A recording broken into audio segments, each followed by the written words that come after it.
What's up, fam? I just want to give a gauge on the collective energy that's been happening lately. I think,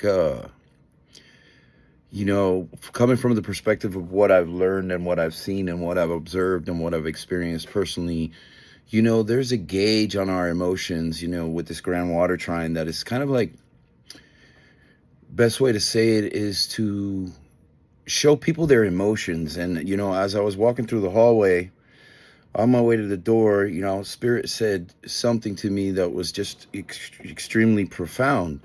And they were talking about internalizing versus realizing that you're meant to surrender, that you're meant to let go, that you're in that clearing energy. We talk about cycles, patterns, and rhythms all the time. And we're in this full moon cleansing aspect of ourselves, not realizing that whatever it is that we're holding on to is something that we're trying to hold on to, control somehow, instead of allowing and being in surrenderance in this time of beingness. Is what Spirit is saying, to understand that it's almost like you realize that you're being pushed further to know more, to be compelled to understand yourself or understand why you feel a certain type of way or why you think a certain type of way, unless you're completely blind and oblivious to the fact that there's something happening that is triggering these things, and you can't necessarily explain it, but it happens again and again and again. Cycles, rhythm, patterns, getting on that natural clock, understanding the circadian rhythm of things and the true flow of life versus the accelerated aspect that we're all a part of in one way or another. We're running spirits like you're running too high, you're running too fast, you're running too hot, when in reality you need to slow down and kind of like put things into perspective and allow yourself to absorb what it is that you're perceiving in one way or another, to help you understand that and help you how to learn and grow in a more clear and conscious way versus the rapid way, which is full of mind manipulation and aspects of things that you don't necessarily need in one way or another. It's just oppression, right? And it's the stimulation, the consistent stimulation of a repression that has us operating at that cortisol state, at that rapid state, not realizing that we're meant, especially in this time right here, right now, as we're speaking, to slow things way the fuck down and process things at your speed, regardless of anybody's request outside of yourself, unless it's a fucking emergency. You know what I'm saying?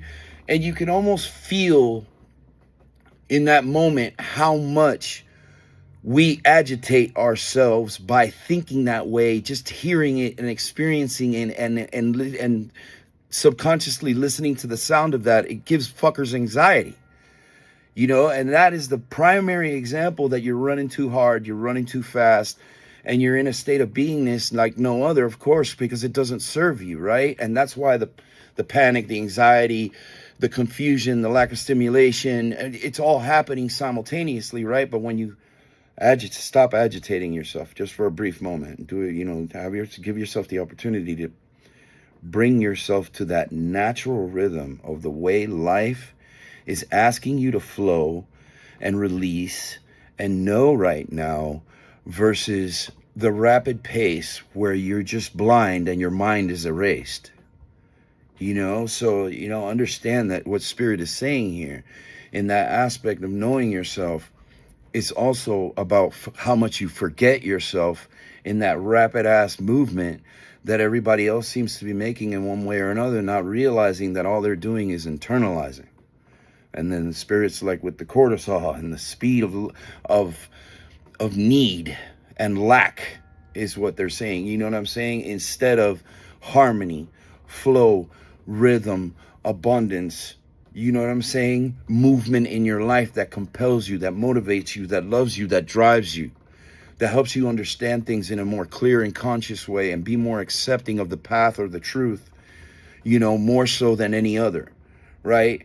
But, are you willing to go that distance? Are you willing to make that commitment? Are you willing to create a new behavior now that you are clear, or you understand that you are emotionally involved in a construct or a concept that doesn't serve you anymore, that has served you in the past to get you to where you're realizing right now, here in this now, that you don't have to go there anymore. You don't have to feel those things anymore in a way that it's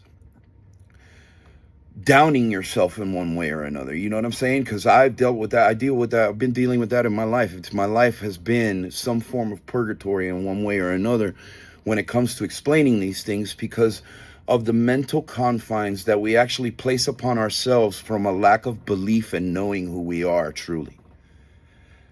If the instability comes from your distance of God, from God, the God essence, source, name it, claim it. You know what I'm saying? Like, you have to understand that all things come from the source. And until you're willing and accepting of those things that come from source for you, then you're second guessing the very fact of your existence, you know? And as deep as that it goes, you know, depending on how far you want to go, you realize that it's all heart here. It's all what the matters of what ails you, because the heart is the bridge to your conscious understanding and the heavenly way versus the earth way, or the bondage way, in a sense that is not of divinity. Because when when you operate in the natural way, which is the natural rhythm and the normal harmony, and a respect for the land and the land that created you, then you live with a love like no other, giving yourself a conscious perspective and understanding to flow with life instead of fight against it. You know, we don't realize that in this moment, especially in this time of clarification, you know what I'm saying? And it's a recalibration to allow yourselves to flow better, to move better, to be more abundant, to be more open to the divine and what the divine is showing you, what God is bringing upon us, is what I hear. You know what I'm saying? Be more open into accepting to the surrenderance and the lack of control in that surrenderance that doesn't allow you to grasp these emotions or try to hold on to anything that might be coming up to the surface, to let go of. Not for you to necessarily take a look at it, is just understand that it is no longer you and it has to go. And it's also in reincorporating and refoundating the very belief in believing in something and knowing that there is something there that is serving you, that is not fighting against you. It's our control issues, or the way we understand things, that confine our ability to believe in something more. And I think, you know, that's an important aspect that we don't necessarily review upon more and more, is what Spirit is saying, to better understand what's happening to us and how the blessings are upon us, and how we are, well, as we become more aware, we're more beautifully abundant and connected. And, you know, it's more unity and community within yourself, and it allows you to open up and blossom the way that you're meant to, seeing the blessing for what it is, understanding that you're going through another cycle, understanding that you're releasing these old patterns, you know. But society wants to hold on to those things. There's no reason to. You know, the moon purifies you. And when you start trusting that, you start believing and seeing the more that has always been upon you. So with that being said, just a little food for thought here, fam. You know, y'all have a great day. This energy is a kick-ass energy. It depends on how you look at it. Whether you embrace the beautiful, abundant lessons and teachings that the planetary energies represent, or whether you are ignorant in one way or another to these things, and you believe that these things aren't happening or aren't affecting you, or you just have so much control going on that you're just unaware and unwilling to give in to the very truth and knowledge and information that the divine has before you right now. So much love to each and every one of you. Thank you for being you, and have a beautiful and blessed day. Salah. Peace.